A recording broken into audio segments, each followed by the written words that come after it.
De esta manera procedo a presentarles entonces a la licenciada Yasmín Granados Torres, que es abogada del Departamento Legal de la Comisión Nacional de Asuntos Indígenas, CONAI. Es mediadora certificada con experiencia en derechos humanos, con énfasis en pueblos indígenas. Ella nos va a hablar acerca del mecanismo general de consulta sobre actos en los territorios y de importancia para las personas indígenas fuera de estos territorios. Licenciada, es un gusto que esté con nosotros. Muchas gracias por atender a este llamamiento y el auditorio es suyo. Adelante. Bueno, buenos días. Muchas gracias al Poder Judicial por invitarme a esta capacitación y a ustedes por asistir el día de hoy. Ya Álvaro explicó un poco sobre mi experiencia profesional. Yo, aparte de ser abogada, he trabajado más de cerca con las comunidades indígenas en proceso de defensa de derechos y también he tenido la oportunidad de estar estudiando este tema del derecho a la consulta en diferentes países de América Latina, principalmente en Perú, Colombia, México y también desde el derecho anglosajón en Estados Unidos. Yo les voy a compartir los aspectos principales sobre el derecho de consulta y cualquier consulta adicional que quieran hacerme pueden ponerla en el chat o si no yo voy a dejar mis datos tanto para compartirles la presentación, para cualquier consulta adicional que tengan, entonces voy a proceder a compartir la presentación. La De acuerdo. presentación va a ser principalmente de la normativa aplicable al derecho de consulta y también vamos a ver aspectos prácticos sobre cómo se realiza un proceso de consulta y cómo se operativizan esta serie de derechos que se les reconoce a los pueblos indígenas. Para empezar, me gustaría comentar que yo formo parte de la Comisión Nacional de Asuntos Indígenas. Está creada a través de la Ley 5251 y crea esta comisión con la finalidad de ser un interlocutor entre el Estado y los pueblos indígenas. Para empezar, en relación a la situación de los pueblos indígenas en Costa Rica, que me imagino que ustedes lo han comentado alrededor de estos conversatorios, la situación no es distinta a las de otros pueblos indígenas en América Latina. Tenemos situaciones de violencia, tenemos situaciones de conflictos territoriales, también tenemos situaciones de una serie de medidas que se aplican a los pueblos indígenas y no se han consultado, y de ahí deriva la gran la importancia del derecho de consulta, que es un mecanismo para evitar conflictos, ¿verdad? ¿Qué pasa como personas, nosotros o como profesionales, cuando alguien no nos toma en cuenta para algún tipo de decisión o no nos incluye ante un proceso de toma de decisiones, ¿verdad? Como seres humanos, la primera reacción no es positiva, es una reacción de resistencia a la aplicación de determinadas medidas y así aplica también para los pueblos indígenas.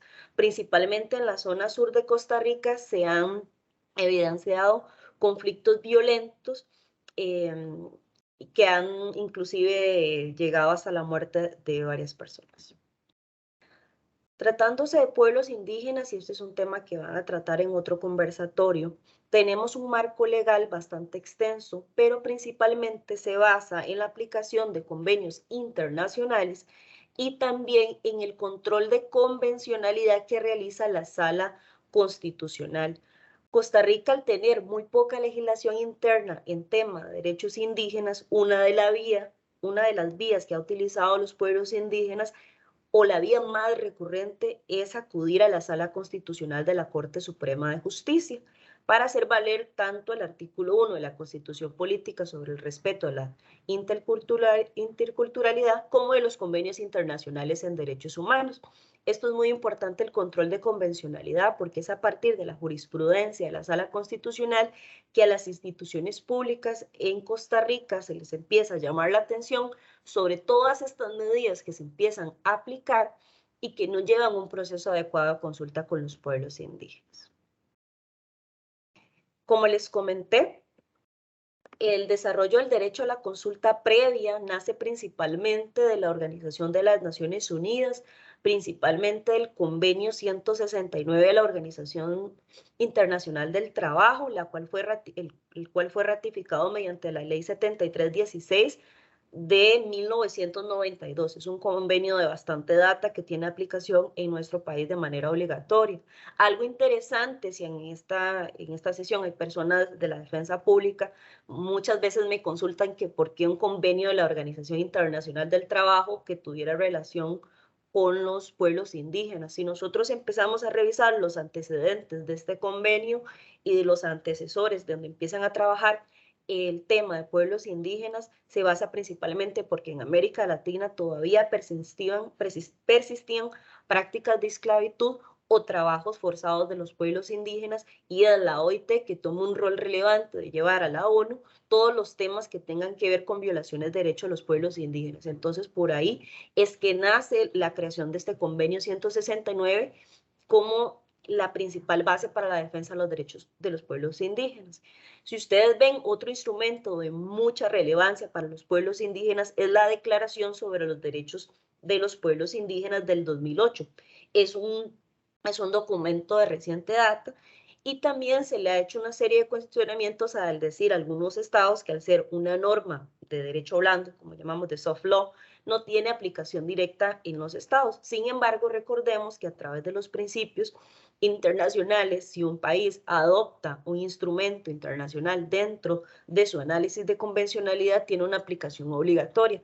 Tal es el caso de Costa Rica. La Sala Constitucional ha indicado que cualquier instrumento de derechos humanos que tenga una aplicación o un reconocimiento de derechos humanos de los pueblos indígenas es de aplicación obligatoria en Costa Rica, y es por eso que para los análisis legales este instrumento jurídico es de vital importancia en Costa Rica, ¿verdad? En otros países no se aplica, por ejemplo, Perú siguen considerando como una norma de derecho blando y por eso no tiene una aplicación tan fuerte como lo tiene en Costa Rica o en Colombia, donde son las cortes constitucionales que lo han integrado a este bloque de constitucionalidad.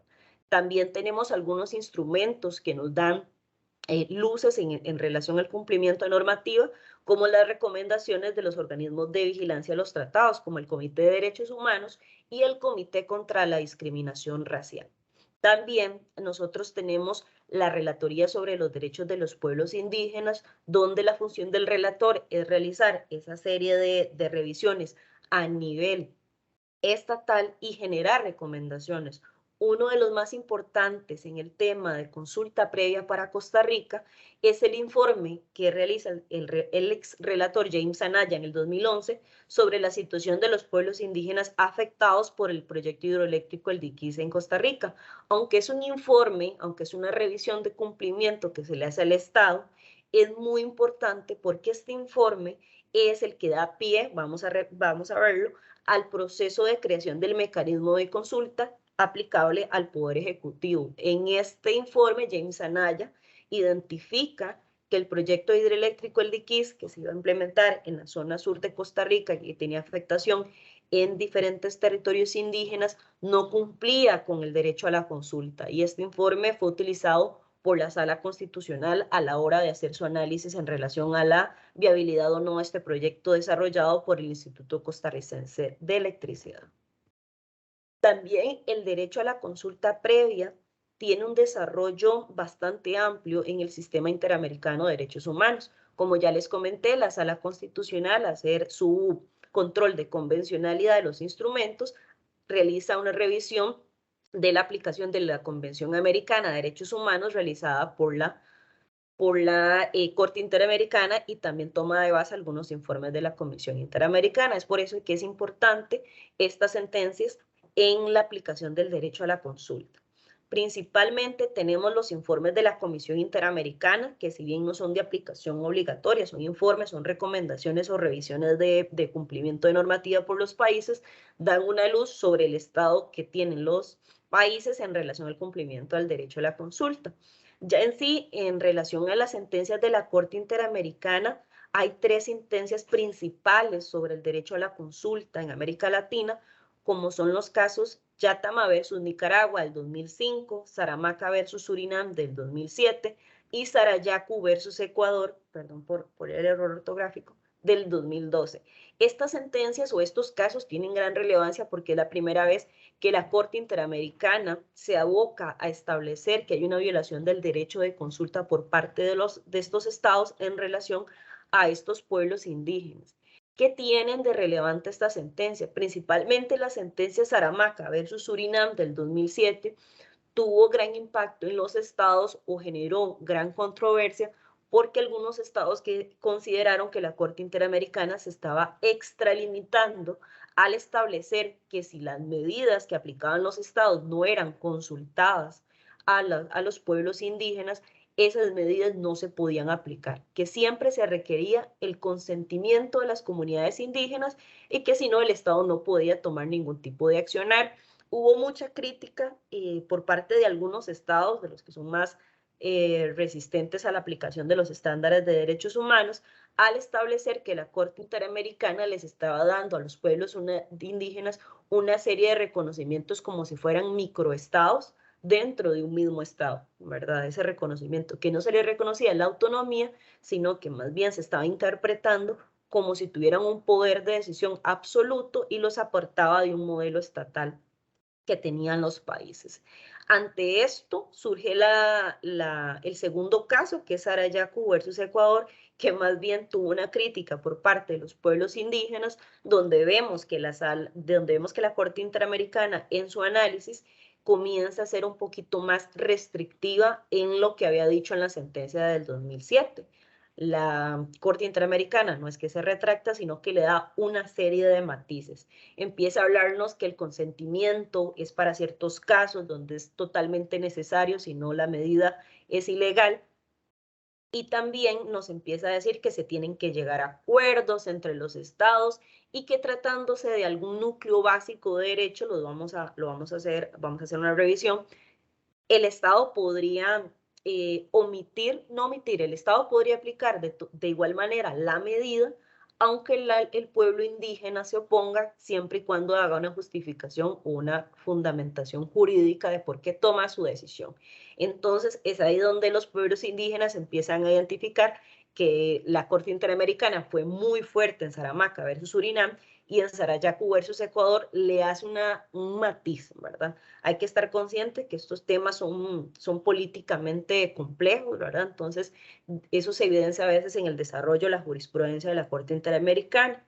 En los últimos años, el derecho a la consulta también se ha vinculado al tema de medio ambiente y derechos humanos. Tenemos una opinión consultiva del 2017, que es la OC23, que la presentó el Estado de Colombia a la Corte Interamericana, donde la Corte también retoma ciertos aspectos como el derecho a la participación de las comunidades y los pueblos indígenas, también el derecho al territorio. La Corte Interamericana en su desarrollo involucra mucho al derecho a la consulta con el acceso a recursos naturales, que ahorita vamos a ver que no es la única aplicación que se le da, sino que el desarrollo de la Corte sí fue sobre casos específicos de medidas que impactaban el territorio de los pueblos indígenas, ¿verdad? Hay una vinculación muy estrecha entre el derecho a la consulta y también el acceso a recursos naturales o explotación por parte de los estados de los territorios. Por ejemplo, un país que ha sido llevado varias veces, Perú, que tienen temas mineros, Colombia también sobre temas de extracción. Son temas que se relacionan mucho con extracción de minerales, por ejemplo. Entonces, por eso la consulta tiene mucho impacto en aquellos asuntos o temas que tengan vinculación directa con el aprovechamiento de recursos naturales o explotación del territorio.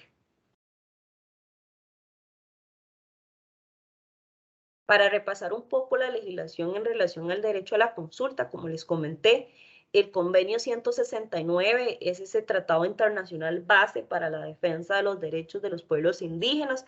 Cuando nosotros analizamos el derecho de consulta, no es un derecho aislado, ¿verdad? El derecho a la consulta es una garantía del cumplimiento de otros derechos.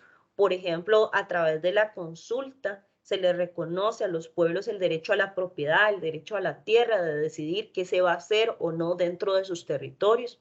También cómo pueden ser objeto de consulta para validar siempre sus derechos humanos y libertades fundamentales, sin discriminación ni obstáculos, porque esto es importante, porque muchas veces se aplicaban medidas o se siguen aplicando medidas sin tomar en cuenta esas diferencias que tienen los pueblos indígenas y tribales a la hora de adoptar algún tipo de decisión que tenga impacto en sus vidas. También el convenio 169 le reconoce esa autonomía a los pueblos indígenas o ese poder de decisión sobre sus propias agendas de desarrollo, ¿verdad? Por ejemplo, ayer salió una directriz presidencial donde se va a establecer una agenda en común con los pueblos indígenas, y al participar, por ejemplo, la CONAIE en este proceso, una de las cuestiones que decimos es no podemos llegar con una agenda de atención de la población si ni siquiera hay un diálogo, si ni siquiera conocemos sus agendas locales. Por ejemplo, conforme ustedes empiecen a trabajar o a conocer pueblos indígenas, van a saber que es muy distinto las situaciones que se den en la zona sur, que por ejemplo yo veo muchos temas de tierras, a la zona atlántica, los pueblos indígenas del Atlántico, que tienen una vinculación más estrecha con temas de aprovechamiento de recursos naturales, temas de pagos por servicios ambientales, que los pueblos indígenas que se localizan en el norte. O, por ejemplo, en la zona central de Costa Rica, que son pueblos indígenas, por ejemplo, tenemos el caso de Quitirricí, que no tiene un gobierno local reconocido y que eso le ha generado una serie de problemas. Entonces, cuando nosotros trabajamos con los pueblos indígenas, yo no puedo también establecer, bueno, voy a hacer un proceso de consulta, pueden haber medidas que afecten a todos, pero pueden haber medidas que afecten también solo a un territorio. Entonces, por eso es importante no solo conocer la normativa, sino conocer a dónde yo voy a trabajar. Bueno, en este conversatorio principalmente hay funcionarios judiciales. Cuando yo voy a trabajar a una comunidad, tengo que ir con la mente abierta a conocer con qué comunidad voy a trabajar, porque se van a dar cuenta, aunque somos un país muy pequeño, con una población indígena muy pequeña, tenemos grandes diferencias a la hora de trabajar con las comunidades, y las comunidades tienen derecho a ser distintas también entre sí. Es muy distinto trabajar a población Noy, a trabajar con población Bribri, a trabajar con población Maleco. Entonces, esas diferencias tenemos que tenerlas en cuenta y también están amparadas a través de la legislación. El convenio 169 también reconoce esa responsabilidad del gobierno de asumir, o del Estado de asumir esa responsabilidad de proteger los derechos de los pueblos indígenas y garantizar su integridad, ¿verdad? Si repasamos un poquito los casos que han ido a la Corte Interamericana, en la mayoría de ocasiones son los estados que violan los derechos de los pueblos indígenas, o también agentes privados que tienen la venia o los permisos de los estados para generar algún tipo de actuación que pueda afectar a los pueblos indígenas. Como les comentaba, la Declaración de las Naciones Unidas sobre los Derechos de los Pueblos Indígenas, que es un instrumento de aplicación obligatoria en Costa Rica, se emitió en 2017, ¿verdad? Y se aplicó en Costa Rica a partir del 2008, y es un instrumento muy importante porque es un instrumento mucho más visionario que el Convenio 169, ¿verdad? Se establece que los pueblos indígenas tienen el derecho a la libre determinación para su desarrollo económico, social y cultural, también que tienen el derecho a conservar sus propias instituciones políticas, jurídicas, económicas, también que tienen el derecho a esa autonomía o autogobierno de decidir cómo se van a desarrollar a nivel interno, y también tienen ese derecho a mantener la relación con las tierras y los territorios. Ahorita vamos a ver también cómo ha avanzado este análisis de que no solo tienen derecho las personas indígenas dentro de su territorio, sino también cómo hacemos nosotros valer el derecho de las personas indígenas fuera de territorio. En Costa Rica la situación no es tan compleja como en otros países que han existido desplazamientos masivos, pero sí tenemos cierta población que está fuera de territorio. Otro hito importante que le dio esta fortaleza a la defensa del derecho a la consulta o el derecho a los pueblos indígenas es la reforma constitucional que se hizo en 2015 a través de la ley 9305, donde se reconoce que Costa Rica es una república libre, independiente, multiétnica y pluricultural.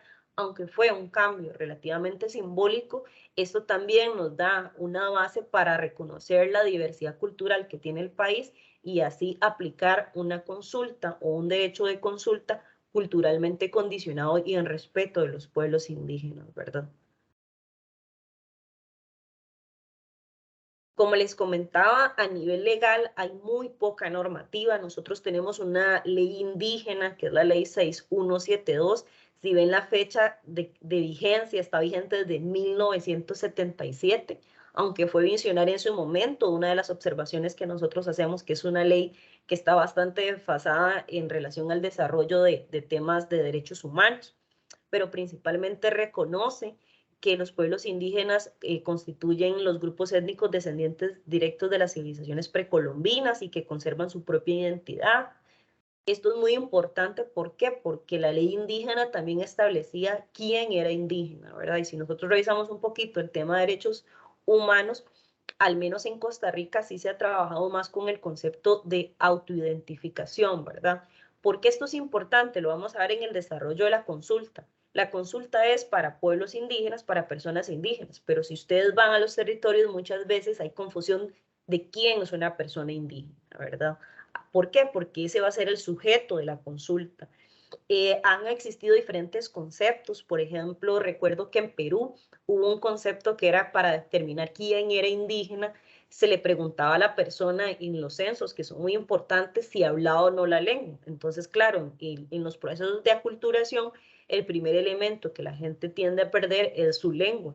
Entonces, claro, en Perú hubo una época, yo recuerdo cuando estaba allá, donde no había registros de personas indígenas y evidentemente Perú es uno de los países andinos con una población indígena mucho más grande. Después hubieron otro tipo de criterios, por ejemplo, definir qué era si yo tenía un arraigo con la tierra. Ok, hay muchas personas que por diferentes razones han tenido que hacer migraciones internas o, por ejemplo, cómo hacemos con un pueblo indígena como el Noe, que tiene patrones migratorios en lo que ellos denominan su territorio ancestral, que incluye a los estados de Costa Rica y Panamá, donde el arraigo a la tierra es distinto, ¿verdad? Entonces también ese concepto se quedó un poquito desfasado y el último que se utiliza a nivel de derechos humanos es el de autoidentificación. Si la persona se autoidentifica con algún grupo étnico o población indígena. Este es el último que se está aplicando por el INEC. Se aplicó tanto en el censo del 2000 de manera incipiente, ya se aplicó de una manera más estructurada en el censo del 2011 y quedamos a la espera de los resultados del último censo que se hizo. También la ley indígena establece que los territorios indígenas se regirán por sus estructuras comunitarias a través de la coordinación y asesoría de CONAI. Este artículo también ha tenido matices distintos, ¿verdad? A lo largo de los últimos años. Nosotros a nivel legal tenemos el reconocimiento de las asociaciones de desarrollo indígena como el gobierno local reconocido a través de la ley. Sin embargo, la Sala Constitucional ha analizado diferentes casos y ha dicho que sí, que el modelo de la ADI no es incompatible con el desarrollo de estructuras comunitarias tradicionales. Eso es muy importante también. A veces, cuando un funcionario va a una comunidad, se le hace una confusión de quién es el gobierno local, ¿verdad? Bueno, nosotros como operadores del derecho, lo primero es saber que la Asociación de Desarrollo Indígena es un modelo que no ha sido declarado inconstitucional, que la sala en su jurisprudencia ha dicho que no es incompatible, pero que también se tiene que fortalecer estructuras tradicionales comunitarias. Van a escuchar en diferentes comunidades, por ejemplo, sobre los consejos de mayores, que tienen un rol importante en las comunidades. Van a escuchar, por ejemplo, en el territorio indígena de Cotobruz, que existe la figura del cacique también, ¿verdad? En los pueblos indígenas no, esta figura tiene esa participación. ¿Por qué? Vamos a verlo a la hora que operativizamos la consulta. Llegamos a una comunidad y entonces solo hablamos con la ADI, pero ¿qué pasa con los otros grupos, verdad? Y también nosotros hemos abogado porque las ADIs también tomen un rol de coordinación al interno de sus territorios y hagan procesos abiertos. ¿Por qué? La ADI tiene el modelo de asociación que desarrolla la ley de desarrollo de la comunidad y que fiscaliza DINADECO. Todos sabemos, ¿verdad?, que tenemos un derecho de asociación o desasociación. Al principio la gente se quejaba o algunas personas pusieron denuncias al decir que no eran parte de los procesos porque no eran asociados de la ADI. Y a las ADIs también la Sala Constitucional les ha dicho que tratándose de pueblos indígenas, las convocatorias tienen que ser totalmente abiertas y no solo con las personas asociadas o no asociadas de este tipo de estructuras, ¿verdad? Lo van a ver en algunas comunidades, por ejemplo, Quitiricí no tiene una asociación de desarrollo indígena, está totalmente deslegitimado este modelo, pero si vamos a Bribri, a Ditibri, por ejemplo, la Asociación de Desarrollo Indígena del Territorio de Bribri de Talamanca, tienes un gobierno local bastante robusto, entonces vamos a ver que las dinámicas en los territorios indígenas son distintas. Como les dije, en Cotobruz está la figura del cacique, pero en el territorio indígena Malecu no. Entonces son esas cuestiones que nosotros tenemos que tomarnos el tiempo para identificarlas. También las comunidades indígenas tienen capacidad jurídica para adquirir derechos y obligaciones, y la ley indígena reitera que las tierras indígenas son inalienables, imprescriptibles, no transferibles y exclusivas para las comunidades indígenas. Con este artículo, por ejemplo, fue que el caso del Diquís tuvo un análisis bastante positivo para las poblaciones indígenas por parte de la Sala Constitucional, de decir, hubo una discusión, ¿verdad?, bastante grande entre el Estado o entre el gobierno, el Poder Ejecutivo, que es como el administrador, ¿verdad?, de los recursos naturales, de decir que el pueblo indígena, por ejemplo, han habido diferentes casos, que les cuento, casos en los que se indica que aunque es un territorio indígena, como dice la Constitución, todo lo que sea ríos, todo lo que sea minerales, es del Estado costarricense, y la Sala Constitucional ha dicho que necesita ese diálogo con las autoridades indígenas, ¿verdad? Porque puede generar afectación. Hemos tenido otros casos donde inclusive los gobiernos locales, las municipalidades a veces tienen interpretaciones bastante creativas, por decirlo de una manera. Había una municipalidad que nos extendió una solicitud para hacer una extracción de minerales, y los asesores indicaban que como es el subsuelo, entonces que no tenía que ver nada con el pueblo indígena, ¿verdad? También ese arraigo con la tierra, que es importante en el Diquís, la Sala Constitucional lo analizó, donde el Estado o el gobierno, el Poder Ejecutivo o esta institución en particular manifestaba que se podía, si ahí habían sitios sagrados, que se podían simplemente mover a otra zona, ¿verdad? Y no es tan fácil, no es tan sencillo. ¿Por qué? Porque hay un derecho cultural o un derecho a la tierra que se tiene que respetar. En otros casos, ustedes saben que lo que procede es una expropiación, pero si ustedes ven en las tierras indígenas, son inalienables, o sea, no son sujetos de este tipo de acciones. Como les comentaba, otro gran paso que dio el Estado, que pongamos mucha atención porque se está haciendo el Poder Judicial en este proceso de consulta de la política de acceso a la justicia indígena, está revisando algunos de los postulados que establece el decreto 40932. Este decreto, ¿verdad?, nace, como les comentaba al principio, de las observaciones que hizo el ex relator James Anaya en relación a la consulta de Costa Rica, porque Costa Rica inició una serie de consultas empíricas, por decirlo así, pero no existía un mecanismo establecido como tal. Entonces, se han hecho consultas en Costa Rica, el Ministerio de Educación Pública, la Asamblea Legislativa también hizo uno para la Ley de Autonomía Indígena, el Ministerio de Cultura también ha realizado un proceso, pero todos esos procesos eran un poco aislados, o en el caso del Diquís, no cumplía con los estándares internacionales. Entonces, lo que buscó hacer este mecanismo general de consulta fue cumplir con las recomendaciones del relator y crear un propio mecanismo de consulta a los pueblos indígenas. Aquí algo muy importante que creo que uno lo va analizando o entendiendo con el pasar del tiempo, analizando legislación. Yo les voy a compartir mi tesis de licenciatura, donde vemos que los países han implementado diferentes mecanismos. Por ejemplo, Perú tiene una ley de consulta, Colombia tiene un decreto también presidencial donde establece un mecanismo general de consulta.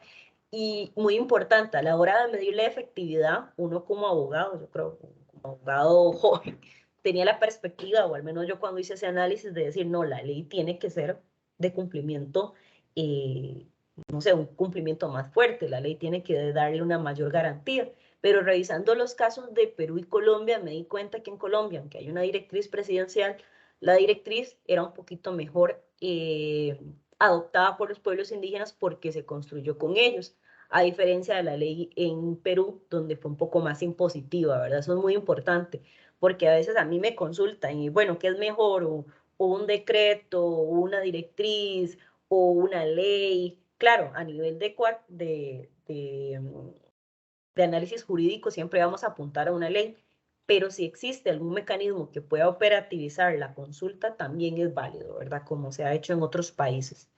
Este decreto, la situación actual, ¿verdad? James Anaya, dentro de sus conclusiones, que un poco como de confusión, pidió que se hiciera un proceso de consulta para la consulta. Entonces, es como esa típica frase: ¿qué fue primero? Si si la gallina o el huevo, ¿verdad?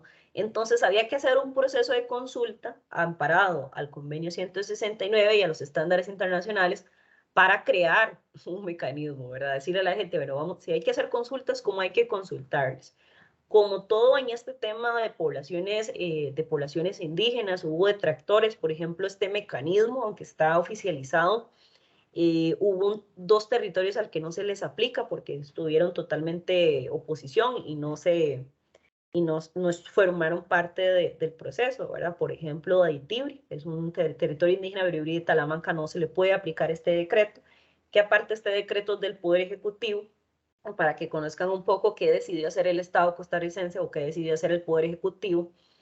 Este mecanismo, bueno, como les comento, no se aplica a los 24 territorios porque durante este proceso de construcción algunos territorios se opusieron, ¿verdad? Rotundamente, y la Sala Constitucional los validó, dijo que sus argumentos eran válidos y que no eran aplicables. Este mecanismo, honestamente, como profesional, es un poco complejo de implementarlo, tiene un costo económico bastante alto y el sistema, esto lo digo como profesional, ¿no? El sistema de implementación es un poco complejo, ¿verdad? Entonces, yo trabajé con comunidades analizando este decreto y tratando de crear las instancias territoriales y la gente es muy honesta al expresárselo a uno y decirle, yo no entiendo lo que dice ese decreto, ¿verdad? Yo no entiendo qué es una ITSI, yo no entiendo qué es una UTSI, se hizo un poco complejo, ¿verdad? Y entonces se denota que mucha gente no adoptó ese instrumento y eso es lo que afecta mucho es la eficacia de la implementación. ¿Cómo funciona? A grandes rasgos, ¿verdad? Cualquier institución pública que tenga alguna medida administrativa que aplicar tiene que dirigirse a la Unidad Técnica de Consulta Indígena, que en este caso está en la Dirección Nacional de Resolución Alterna de Conflictos, la DINARRAC, que es una dependencia del Viceministerio de Justicia, y desde ahí se empieza eh, a arrancar el mecanismo, ¿verdad? También pueden ser actores privados que acudan, no sé, como una empresa que tenga una licitación, una concesión, puede acudir también a la UTSI y dónde se va a activar este mecanismo. La UTSI tiene muy poco personal en este momento, por ejemplo, entonces eso genera dificultad. No se ha aplicado un solo proceso de consulta en relación a este decreto ejecutivo, ¿verdad? Por ejemplo, no todos los territorios, los 22 territorios a los cuales les es aplicable, no tienen lo que denominó el decreto como la instancia territorial de consulta indígena, la IT, si no la tiene conformada. ¿Por qué? Porque al interno la gente, se los cuento, la gente me lo ha externado porque yo he trabajado en eso, bueno, ya hay una ADI, ya hay un CLEI que ve educación, nosotros tenemos un comité, una comisión, otra figura más para qué, ¿verdad? Entonces a veces la gente tiende como a confundirse. No están constituidas todas, creo que hay, si no recuerdo, como 8 constituidas, pero no en todos los territorios. Pero al trabajar con la gente, ¿qué nos damos cuenta? Que nosotros cuando hagamos un decreto, una ley, una política, un programa, tenemos que hacer el lenguaje lo más comprensible para la gente, tenemos que dialogar porque si no, ¿qué pasa? Tenemos un mecanismo desde el 2018 para el Poder Ejecutivo y no se ha podido implementar, porque no es tan sencillo lograr su implementación. También, análogo a esto, se han hecho consultas un poco más a pequeña escala, por ejemplo, el AIA ha realizado algunas porque dices que no podemos implementar esto y necesitamos algo que sea más, que se pueda operativizar de la mejor manera.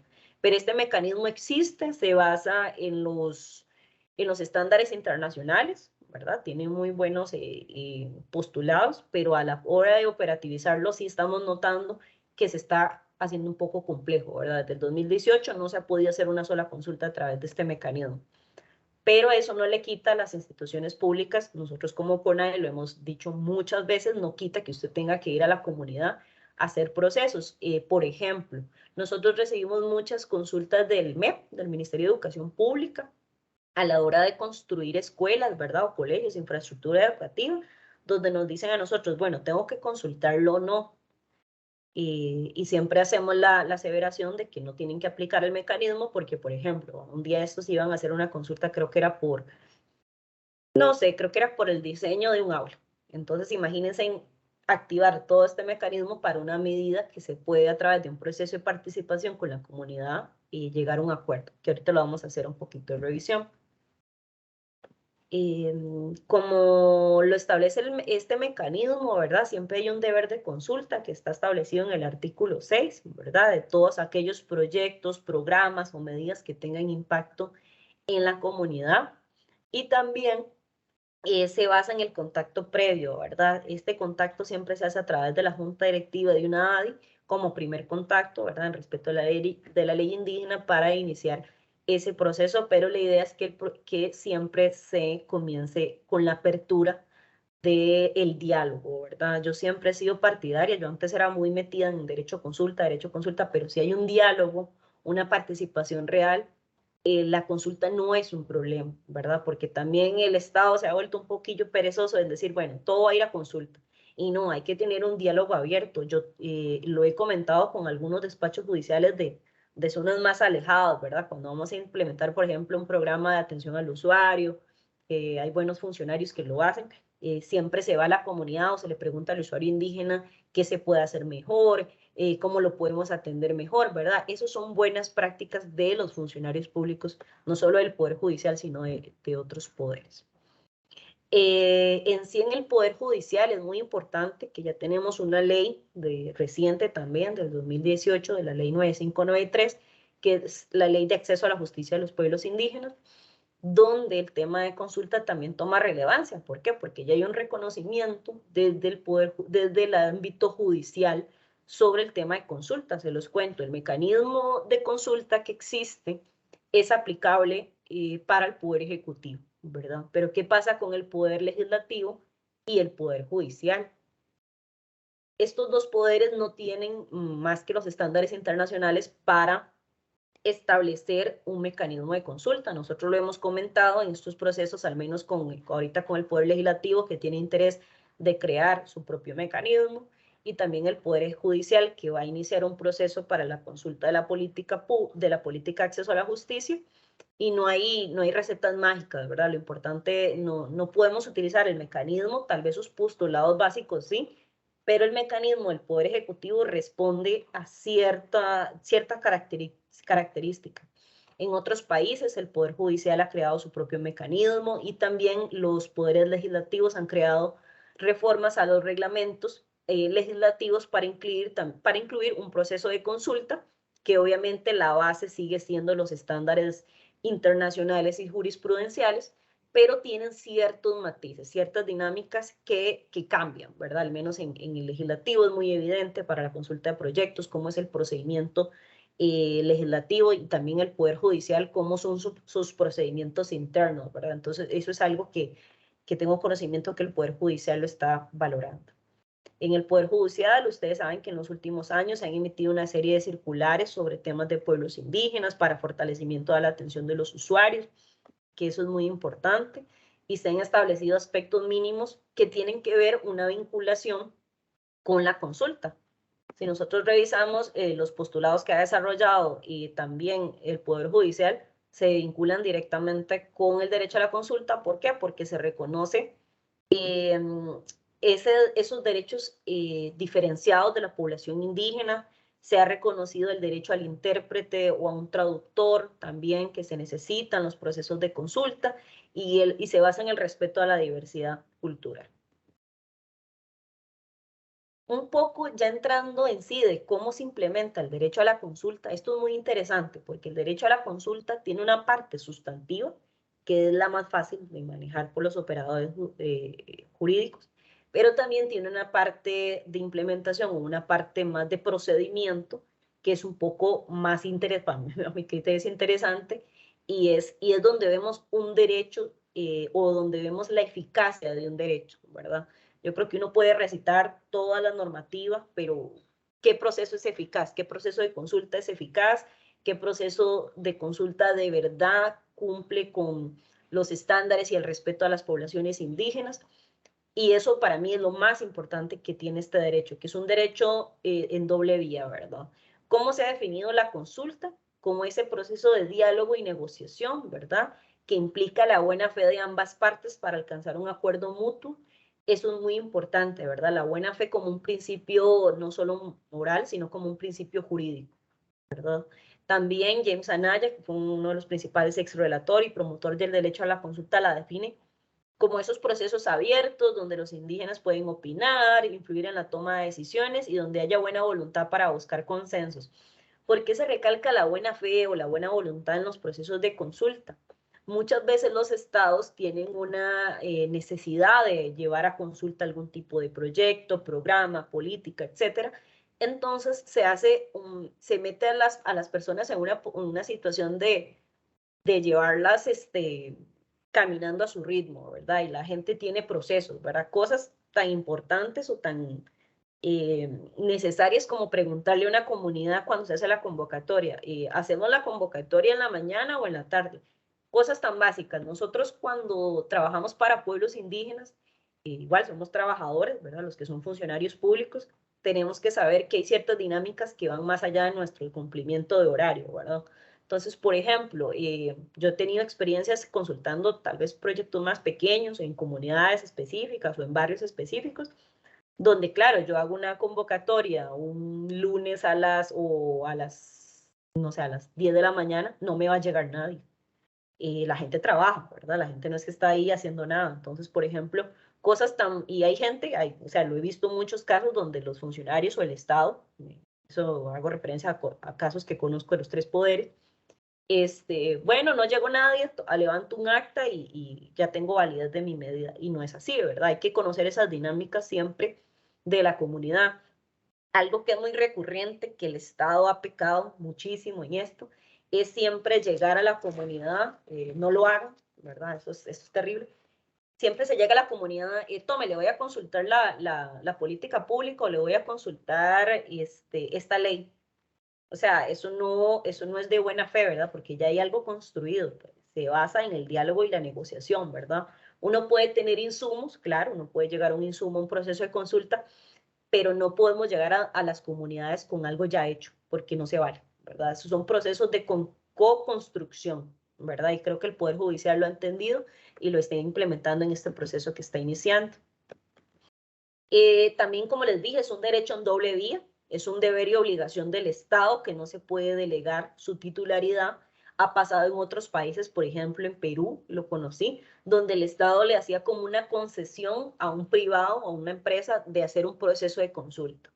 Y la Corte Constitucional, también en Colombia, ha dicho no, esto es una titularidad del Estado, a través de sus instituciones no se puede delegar, porque inclusive en Perú era tan grave, eso se declaró inconstitucional, era tan grave que cuando le daban una concesión minera a una empresa, también se le concesionaba el derecho a la consulta, el derecho a hacer el proceso de consulta, y ya quedó definido que eso es ilegal y también inconstitucional.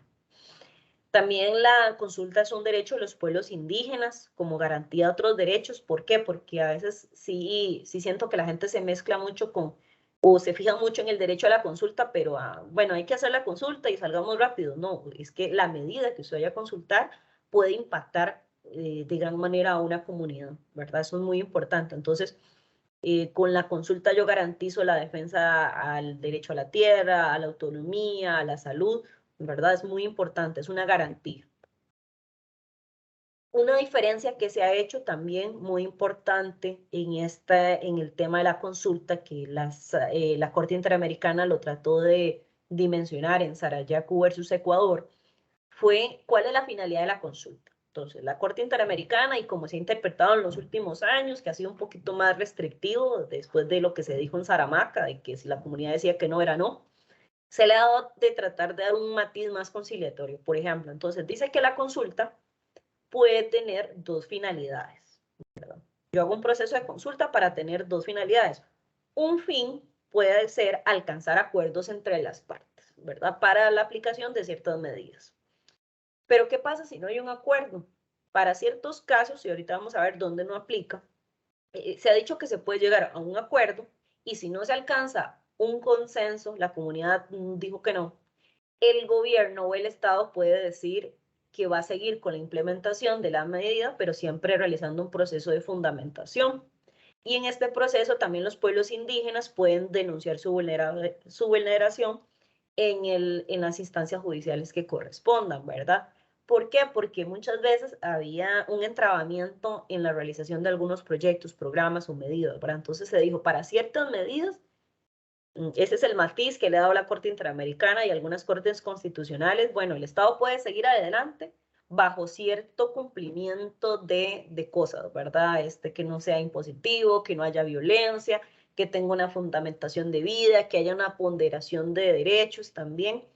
Y esto tiene una utilidad práctica, les comento, ¿no? Son casos que obviamente no se pueden como divulgar, pero hay, por ejemplo, algunas comunidades donde hay conflictos internos, conflictos de poder como seres humanos, ¿verdad? Hay conflictos de poder, hay roces, donde hay gobiernos locales que a mí me han dicho, no, yo no quiero que se consulte este tema de acceso a agua. El acceso al agua es un derecho humano reconocido por la Constitución Política. O, por ejemplo, también hay ciertos casos muy graves en temas de derecho a las mujeres, donde las comunidades dicen, no, es que no voy a incluir mujeres en la consulta. Eso también no es de recibo, ¿verdad? Entonces, a veces cuando uno empieza a trabajar en estos temas se romantiza un poco el tema de la situación indígena, pero hay que ser claros, o sea, yo como funcionaria al menos defiendo a la población indígena o a las personas indígenas, hasta a los propios indígenas, ¿verdad? O de quien sea. Esto es muy importante, ¿por qué? Porque van a llegar a comunidades donde si yo voy con el chip de que todo es autonomía, autodeterminación, y me dicen, vea, esto de tema que involucra, me ha pasado con infraestructura educativa, donde nos dicen, como estamos peleados al interno de la comunidad, no queremos que se consulte la construcción de la nueva escuela o del nuevo EVAIS, ¿verdad? Y no tiene mucho sentido. ¿Por qué? Porque estás limitando el acceso a otros derechos humanos que son también de la persona y de la comunidad. Entonces, en esos casos se les ha dado esos matices, que los conflictos internos o las situaciones internas tampoco afecten el acceso de las personas, ¿verdad? A esos derechos, a temas de educación, a temas de salud, a temas de desarrollo productivo, ¿verdad? Entonces se le ha dado ciertos matices. También, otra de las finalidades de la consulta que ha establecido la Corte Interamericana y las Cortes es que sí se requiere el consentimiento de las comunidades indígenas en 3 casos específicos que están tanto en el convenio 169 como en la declaración y en la jurisprudencia de la Corte. ¿En cuáles sí se necesita el consentimiento? Que si la comunidad dice no, es no. Ahí el Estado no puede seguir adelante con la aplicación de la medida. Se están establecidos 3 supuestos, ¿verdad? Esto se puede desarrollar más adelante, me imagino, cuando se trata de traslados o reubicaciones de la población, ¿verdad? Por ejemplo, tal vez en Costa Rica no sea un caso tan extremo, pero en Perú es común cuando hay proyectos mineros, o sea, los proyectos mineros son proyectos con bastantes afectaciones al territorio y a la salud humana, entonces sí requiere una reubicación total de la población. En eso sí necesita el consentimiento, en almacenamiento de desechos tóxicos, que aquí tal vez no sea el caso, pero hay mucha explotación petrolera también en los países de América del Sur, y proyectos de desarrollo a gran escala, ¿verdad? Como las megarepresas, por ejemplo. Entonces, esto es importante, ¿por qué? Porque si la comunidad dice no, en estos casos se ha dicho que no, que el Estado no puede seguir adelante con la medida. Todavía existen ciertas discusiones al respecto, ¿verdad? De que cómo consideramos que estos 3 casos sí, pero puede haber una medida, por ejemplo, no sé, un tema que involucre más temas culturales, ¿por qué no debería ser parte del consentimiento? Pero es lo que se sigue debatiendo a nivel jurídico. ¿Qué se consulta? Eso es muy importante. ¿Y cómo se consulta, verdad? Todas aquellas medidas administrativas, legislativas y judiciales susceptibles de afectarles directamente a los pueblos indígenas, ¿verdad? Esa afectación hay que medirla, eso es algo más de operativización de la consulta.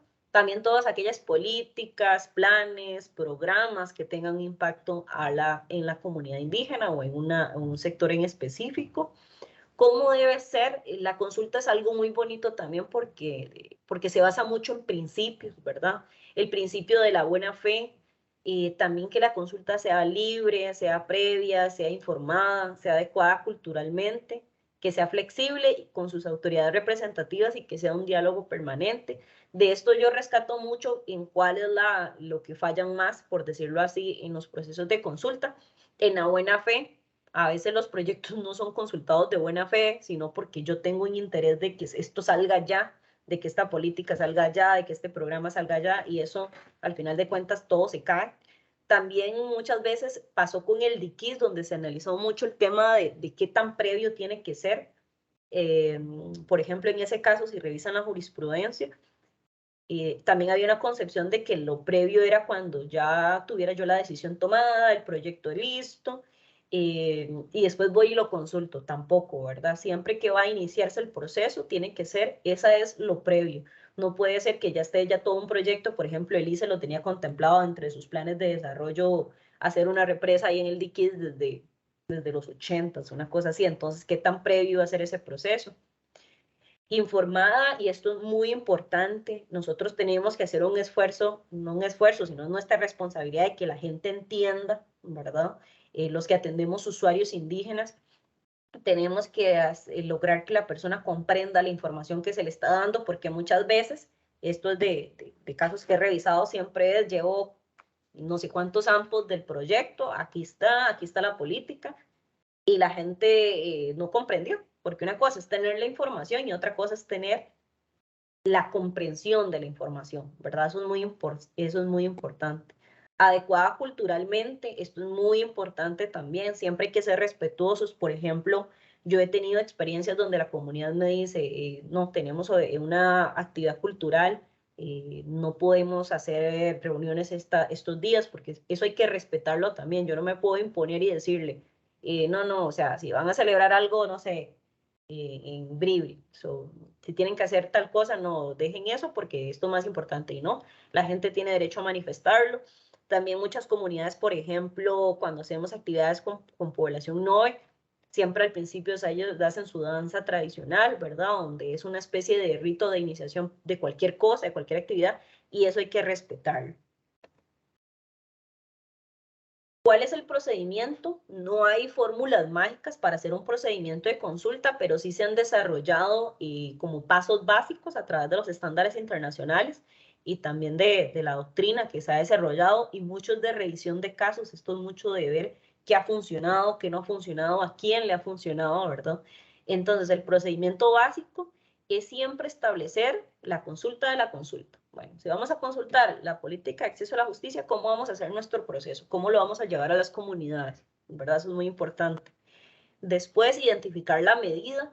Muy importante, como les digo, ahí se ve mucho la buena fe que tiene el Estado en consultar algo de que pasa mucho. Le dicen, bueno, les voy a consultar la política tal, pero aquí viene también este programa, me lo revisa y esto otro también, no, eso no, pero ¿cuál es la medida que yo voy a consultar? ¿Por qué? Porque a veces son muy vivillos y les llevan tres temas a consulta y ya se hace un solo proceso, ¿verdad?